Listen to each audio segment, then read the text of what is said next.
understanding of the language in question.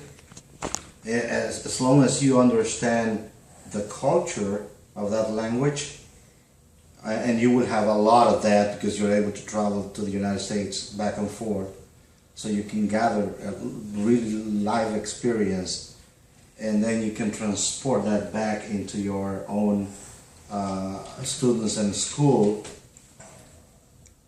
You have to understand that you have to love the thing. Yes. You may like money, you might like to have a lot of students that are going to love you and all that, but you have to love what you do.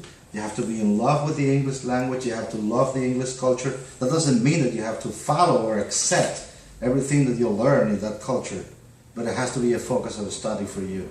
Because that's going to give you the passion, the understanding, and of course the knowledge to go back and say, I can teach you about this. Why? Because you want to learn, and because I have learned it. And I'm passionate about it. I got the passion. I'm curious. Let me make that road shorter for you.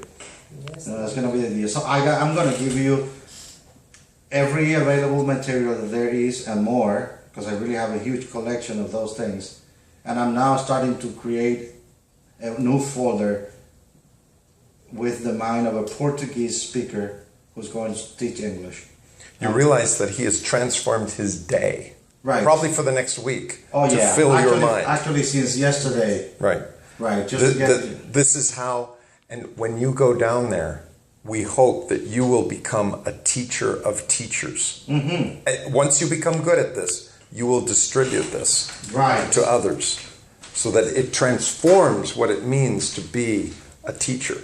Yes. You're no longer the lecturer. You're the provider of digital stuff. One thing that is, we cannot see the art of teaching today has changed dramatically in the last 40, 30 years.